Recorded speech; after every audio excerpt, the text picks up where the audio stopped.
सतगुरु जोगी भी दाम से समझेंगे कि आत्मा, परमात्मा, महात्मा और गुरु, इसमें क्या फर्क है और इनमें से कौन बड़ा है। तो आत्मा जो सबके अंदर विराजमान है, जो खुद भी जिंदा हो और जिस शरीर में संचित कर्मों के आधार पे जितनी देर तक जाए उतनी देर तक उस शरीर को भी जिंदा कर दे। जैसे 3 कमरे हैं, एक में चिराग रखा, एक जगह पे तो सारे रोशनी होगी, उससे चिराग निकाल लिया, दूसरी जगह वहां रोशनी होगी, पहले कमरे में अंधेरा हो गया। ऐसे ही आत्मा हृदय में रह के खुद भी जिंदा है, और जब आत्मा प्रवेश करती है दिल धड़कता है और खून का फ्लो शुरू हो जाता है पूरे शरीर में, तो खुद भी जिंदा है और हृदय में रह के पूरे शरीर को चेतन बना के रखती है, जिंदा रखती है। इसलिए कहीं भी तुम सुई मारते हो तो तुम्हें दर्द होता है, क्योंकि आत्मा हृदय में बैठ के पूरे शरीर को, जैसे एक जगह चिराग रखा और पूरे कमरे में रोशनी हुई, ऐसे आत्मा में रह के वो पूरे शरीर को चेतन कर देती है, जो खुद भी जिंदा है। जिस शरीर में जितनी देर तक जाए उसको भी जिंदा कर दे। जितने संचित कर्मों के हिसाब से तुम्हें मानव चोले में सांस मिले हैं उतनी देर के लिए। दूसरा, आत्मा क्या सर्वव्यापक है? जहां आत्मा देह जितनी बड़ी है, जहां आत्मा अति सूक्ष्म, छोटी से भी छोटी, बहुत छोटी है। तो शास्त्र कहते हैं अगर देह जितनी बड़ी होगी तो जोनियों में घूमेंगे जब, तो हाथी की जो आत्मा है चींटी में कैसे जाएगी, जहाँ चींटी की आत्मा किसी और में कैसे जाएगी। इसीलिए आत्मा देह जितनी नहीं है, हृदय में रह के वो पूरे शरीर को चेतन बनाए रखती है। और आत्मा सर्वव्यापक भी नहीं है, क्योंकि आत्मा की उद्गति, दुर्गति, सुगति होती है, शरीर से निकलती है, अपने कर्मों के हिसाब से उस लोक में निवास करती है। जब सच्चिदानंद लोक जाती है, जब वापिस धरती पे आती है, फिर वो कर्म बंधन में बंधी रहती है, क्योंकि बुद्धि की अज्ञानता के कारण वो खुद को शरीर जानती है। तो आत्मा देह जितनी भी नहीं है, आत्मा व्यापक भी नहीं है। और तीसरी चीज, आत्मा छोटी से भी छोटी है, जहाँ छोटी सूक्ष्मता की हद खत्म हुई थी उससे भी ज्यादा छोटी है। शास्त्र कहते हैं एक बाल की मोटाई के 1000 टुकड़े करो, उसके भी कई हजारों टुकड़े करो, उससे भी जो छोटी है वो आत्मा है। और वो दिव्य है, मन बुद्धि इंद्रियों से परे है।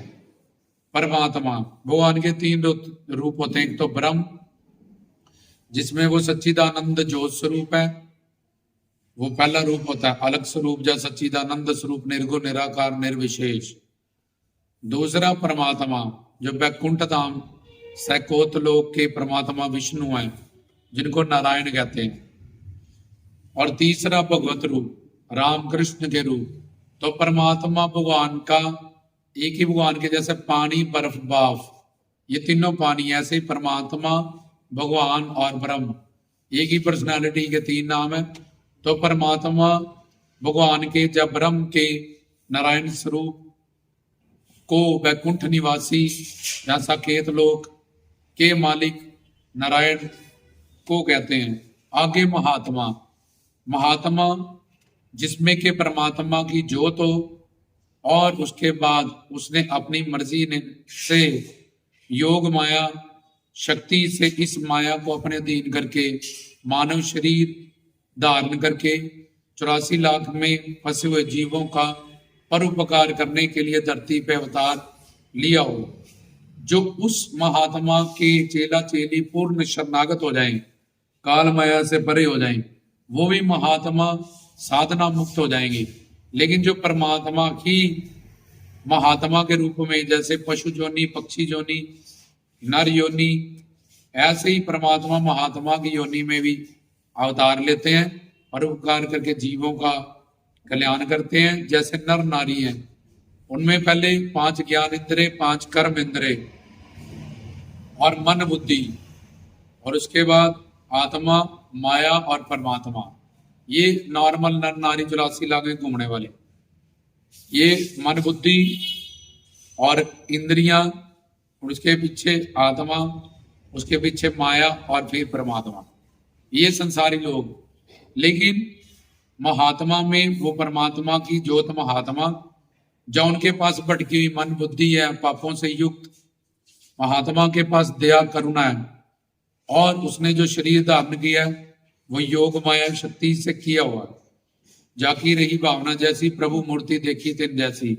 उसको जिस नजर से तुम देखोगे वैसे ही तुम्हें वो नजर आते हैं। वो जन्म मरण से परे हैं, धर्म धर्म से परे, पाप पुण्य से परे हैं। वो जो भी करेंगे कृपा ही करेंगे। जहाँ तो अपने लोक में रहेंगे, जहाँ धरती पे आएंगे, जो भी करेंगे वो कृपा ही करेंगे। तो ऐसी पर्सनालिटी जिसमें परमात्मा की ज्योत है और जो परोपकार करने के लिए, सिर्फ कृपा करने के लिए ही धरती पे विचर रही है। जीवों का कल्याण ना अवतार करेगा कोई, ना भगवान करेगा, वो महात्मा के रूप में करेंगे। तो महात्मा बता दिया। अब गुरु, वो महात्मा जिनसे तुमने शिक्षा दीक्षा प्रदान की, तन मन धन की शरणागति को कबूला हुआ है और अपने जीवन की डोर जिनके हाथों में दी है, उन महापुरुषों में से या उन महात्माओं में से वो तुम्हारे गुरु हैं। वो उनसे ही तुम्हारा सबसे बड़ा स्वार्थ और परमार्थ जुड़ा हुआ, जिनकी शरणागति तुम्हारी मन बुद्धि ने कबूली है और जिनके हाथ में तुमने अपने जीवन की डोरी दी है। गु मतलब अंधकार, रू मतलब प्रकाश। काल माया से अवतीर्ण होने के लिए, 84 लाख से निकलने के लिए, और ये मिलने वाले 84 लाख के दंड से बचने के लिए, अवधूतों के बचने के लिए, तो जिनसे तुम दीक्षा ली, शिक्षा ली और वो श्रोत्रिय ब्रह्मनिष्ठ पूर्ण है, उनमें से वो महात्मा भी है तुम्हारे लिए और गुरु भी हैं। जो गुरु ब्रह्मा तुम्हें ब्रह्म ज्ञान देंगे, विष्णु बन के रक्षा करेंगे, शिव बन के तुम्हारे पापों को नष्ट करेंगे, तन मन शुद्ध, तन मन धन से सेवा देंगे, मन को शुद्ध करने के लिए, मन बुद्धि को और शुद्ध होने के बाद तुम्हें दिव्य शक्ति देंगे, जिससे तुम काल माया से परे हो जाओगे। दिव्य शरीर देंगे, दिव्य धाम देंगे, दिव्य अंतःकरण देंगे, दिव्य सेवा देंगे, सब कुछ जो उनकी शरणागति को कबूल लेगा। तो गुरु का दर्जा आत्मा, परमात्मा, महात्मा, इन सब में से बड़ा है, क्योंकि उसी से हमारा स्वार्थ और परमार्थ सिद्ध होता है। इसलिए पानी पीजो जान के गुरु की जो पानी पीजो छान के गुरु की जो जान के, पानी पीजो पुण्य के गुरु की जो चुन के। जिसने गुरु सही बना लिया, पूर्ण बना लिया शिक्षा दीक्षा, उसका मानव चोला सफल हो जाएगा। और जिसको गुरु सही नहीं मिला, वो कुछ भी करे, वो 84 लाख में ही भटकेगा। ये समझाया गया कि गुरु का दर्जा चारों में से बड़ा है। जय हो।